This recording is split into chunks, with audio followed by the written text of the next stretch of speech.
بلغنا رسوله النبي الأمين الكريم ونحن على ذلك لمن الشاهدين والشاكرين والحمد لله رب العالمين۔ آئیے سب سے پہلے اپنے آقا مولا تاجدار مدینہ صلی اللہ تعالی علیہ وسلم کی بارگاہ بے کس پناہ میں درود شریف کا نذرانہ پیش کریں۔ پڑھیں بآواز بلند، اللہم صلی علی سیدنا محمد وعلی آل سیدنا واصحاب سیدنا محمد مبارک وسلم۔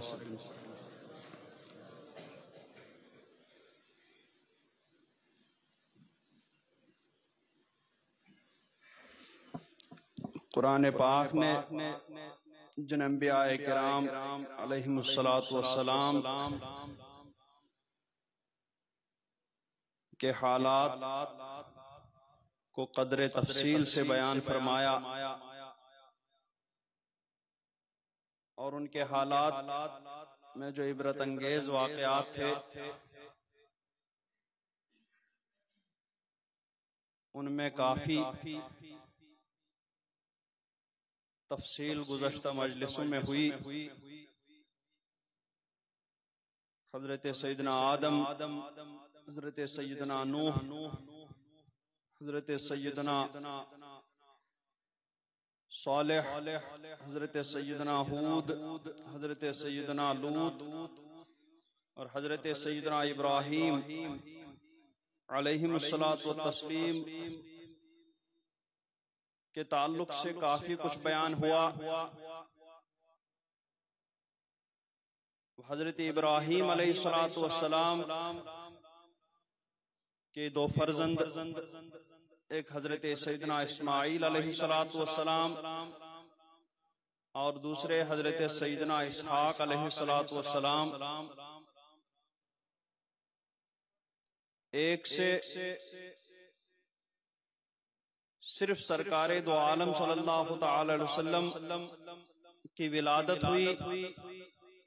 یعنی حضرت سیدنا اسماعیل علیہ السلام کی نسل میں سے صرف سرکار دو عالم صلی اللہ تعالی علیہ وسلم تشریف لائے اور دوسرے فرزند حضرت سیدنا اسحاق علیہ السلام کی نسل سے بے شمار انبیاء کرام علیہم السلام تشریف لائے۔ حضرت اسحاق علیہ السلام کے فرزند حضرت سیدنا یعقوب علیہ السلام، جن کی خوشخبری بھی حضرت سیدنا ابراہیم علیہ السلام کو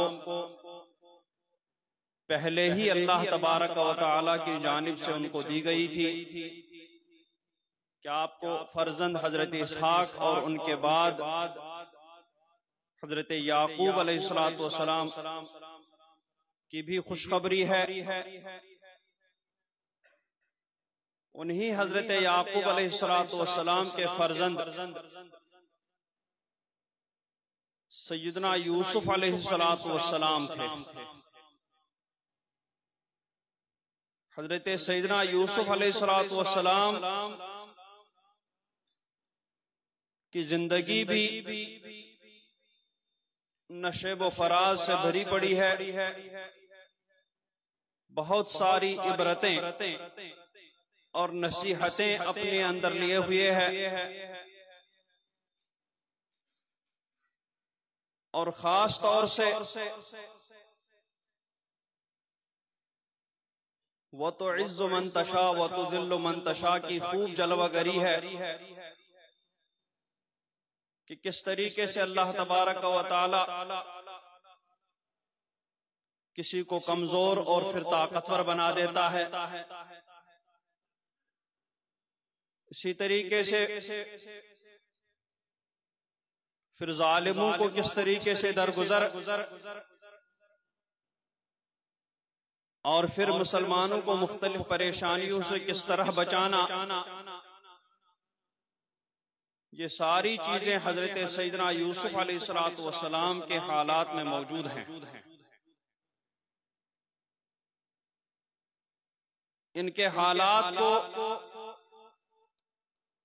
قرآن پاک نے مکمل ایک سورت میں تفصیل سے بیان فرمایا۔ اور اس کا نام سورہ یوسف رکھا گیا، چونکہ اس میں بھی حضرت یوسف علیہ السلام کے اوپر ظلم و ستم کا ذکر ہے، اور پہلے تسلیم نہ کرنے اور پھر بعد میں ان کے سامنے جھکنے، ان کے سامنے سر تسلیم خم کرنے کا ذکر ہے۔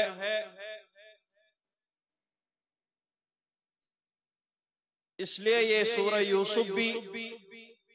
مکہ مکرمہ میں ان حالات میں نازل ہوئی کہ جب مسلمان مشرکین مکہ کے ظلم و ستم کا شکار تھے۔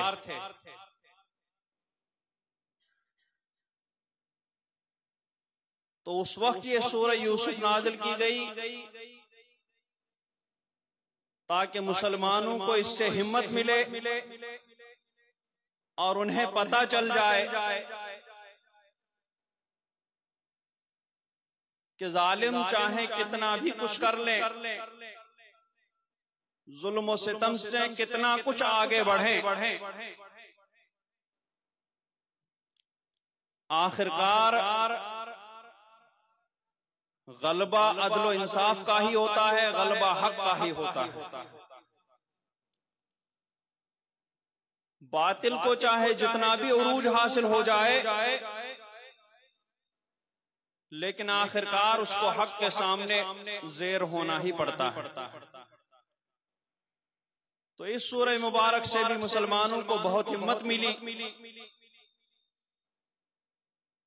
اور جس طریقے سے حضرت یوسف علیہ السلام نے مختلف حالات میں صبر و رضا کا مظاہرہ کیا، اسی طریقے سے مسلمانوں نے بھی مشرکین مکہ کے ظلم و ستم کے سامنے خوب صبر و رضا کا مظاہرہ کیا۔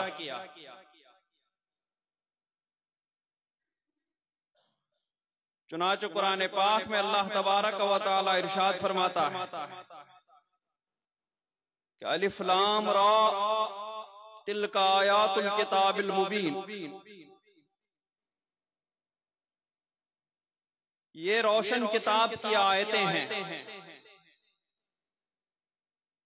کیونکہ ایک اور بات سورہ یوسف میں پائی جاتی ہے کہ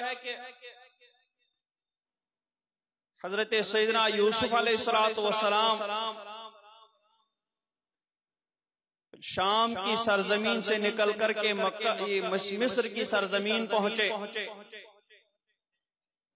اور پھر وہاں پر انہوں نے حق کا بول بالا کیا۔ اسی طریقے سے اس میں اشارہ ملتا ہے کہ یا یہ کہیں کہ ٹھیک وہی صورت یہاں بھی پائی جا رہی تھی کہ مسلمان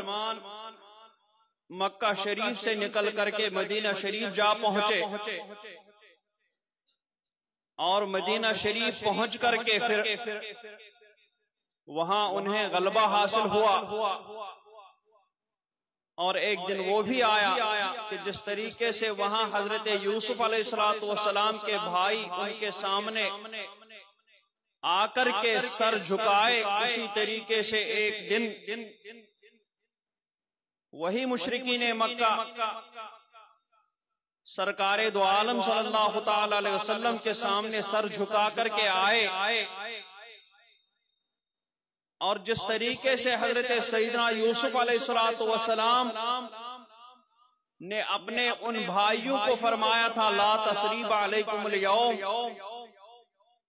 کہ آج تم سے اس ظلم و ستم کا بدلہ نہیں لیا جائے گا، تمہیں جھڑکا نہیں جائے گا، تمہیں کوئی پوچھ گچھ نہیں کی جائے گی۔ اسی طریقے سے جب وہی اہل مکہ سر جھکا کر کے سرکار دو عالم صلی اللہ علیہ وسلم کے سامنے حاضر ہوئے، اور یہ سوچ رہے تھے کہ شاید ہم سے ایک ایک چیز کا بدلہ لیا جائے گا، تو اس وقت سرکار دو عالم صلی اللہ علیہ وسلم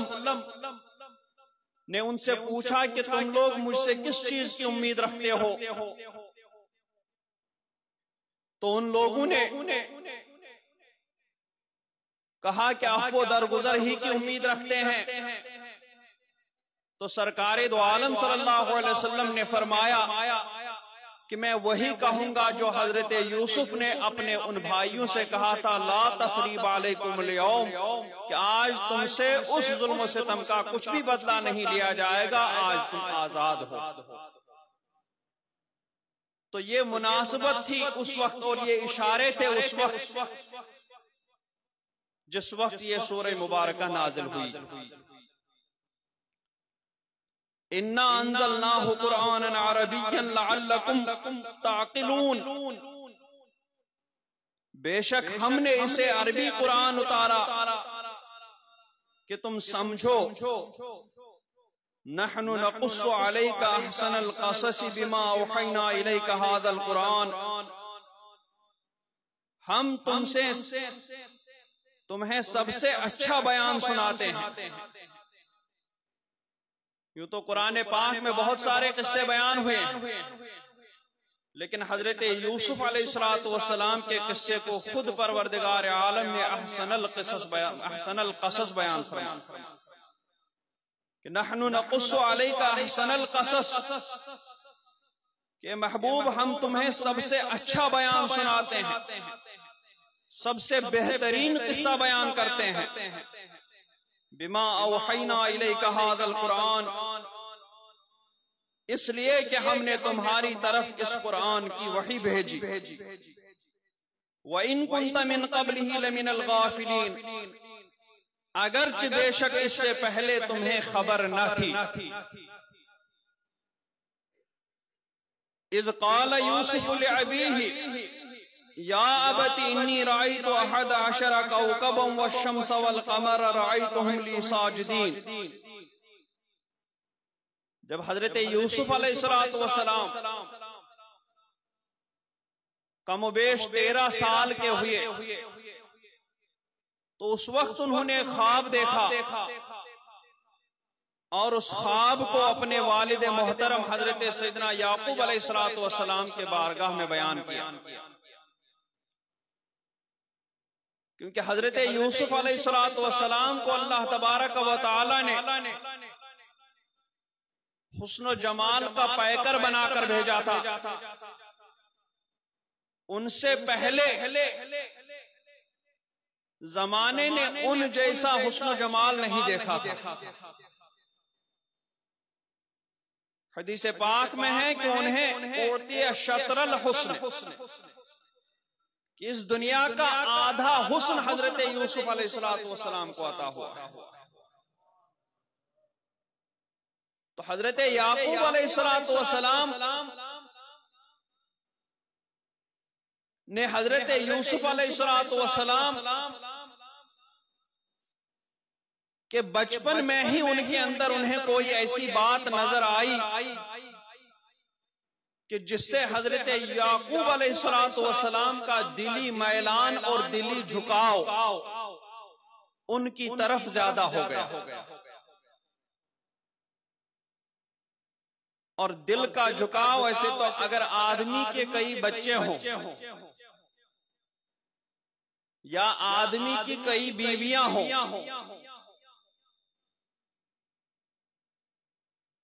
تو اگر اس کا دل کسی ایک بچے کی طرف زیادہ مائل ہو، کسی ایک بچے یا کسی ایک بیوی کے لیے اس کے اندر بہت زیادہ محبت پائی جائے دوسروں کے مقابلے، تو اس پر اللہ تبارک و تعالی مواخذہ نہیں فرماتا، چونکہ وہ چیز اختیار سے باہر ہو۔ ہاں البتہ اگر اس نے پھر اس بچے سے زیادہ محبت کی بنا پر زیادہ حقوق ادا کیے اور دوسرے بچوں کے حقوق کی ادائیگی میں کمی کی کوتاہی کی، تب اس پر پھر اللہ تبارک و تعالی مواخذہ فرمائے۔ اسی طریقے سے بیویوں میں سے اگر ایک بیوی کی طرف زیادہ دلی میلان ہے، اس کی جانب زیادہ محبت کا جذبہ ہے، لیکن حقوق وہ ساری بیویوں کے برابر ادا کرتا ہے، ان میں کسی ایک کو زیادہ ایک دوسرے کو کم ایسا نہیں کرتا ہے، بلکہ برابر برابر حقوق ادا کرتا ہے، تو اللہ تبارک و تعالی اس پر مواخذہ نہیں فرمائے گا۔ لیکن اگر اس نے صرف اس بیوی کی طرف حقوق ادا کرنے میں بھی زیادتی کی اور دوسری بیویوں کے حقوق کی ادائیگی میں کمی اور کوتاہی کی، تو اللہ تبارک و تعالی اس سے مواخذہ فرمائے گا۔ تو حضرت یعقوب علیہ السلام نے بھی حضرت یوسف علیہ السلام کے شخصیت میں کوئی ایسی بات محسوس کی تھی جس کی وجہ سے ان کا میلان، ان کا دلی جھکاؤ حضرت یوسف علیہ السلام کی طرف زیادہ تھا، اور یہی بات ان کے دوسرے بھائیوں کے لیے حسد کا باعث بن گئی۔ شیطان نے اپنا کام شروع کر دیا تھا، شیطان نے ان کے دوسرے بھائیوں کو حضرت یوسف علیہ السلام کے مخالف کر دیا، اور ان کے دل میں حسد اور کینہ پیدا کر دیا حضرت یوسف علیہ السلام کی جانب۔ تو جب حضرت یوسف علیہ السلام کا مبیش 13 سال کے ہوئے تو انہوں نے خواب دیکھا۔ خواب کیا دیکھا؟ اپنے والد گرامی سے بیان کیا۔ قرآن پاک فرماتا ہے اذ قال یوسف لأبیہ، کہ یاد کرو جب یوسف نے اپنے باپ یعنی حضرت یعقوب سے کہا کہ انی رأیت احد عشر کوکبا، کہ والد گرامی میرے باپ میں نے 11 ستارے اور سورج اور چاند دیکھے، رأیتہم لی ساجدین، صرف دیکھے نہیں بلکہ انہیں اپنے لیے سجدہ کرتے دیکھا۔ حضرت یعقوب علیہ السلام سمجھ گئے کہ حضرت یوسف علیہ السلام کا مستقبل بہت روشن ہے۔ اس خواب کے اندر انہوں نے محسوس کیا کہ حضرت یوسف کے لیے بہت سربلندی ہے، اور پھر بھائیوں کے دل میں حضرت یوسف علیہ السلام کے لیے جو جذبات تھے، جو حسد اور کینہ شیطان کی وجہ سے ان کے دل میں آیا تھا، وہ بھی حضرت یعقوب علیہ السلام کے پیش نظر تھا۔ تو اس کو سامنے رکھتے ہوئے حضرت یعقوب نے حضرت یوسف سے کہا یا بنیا، اے میرے بچے، لا تقصص رؤیاک علی اخوتک، اپنا خواب اپنے بھائیوں سے نہ کہنا،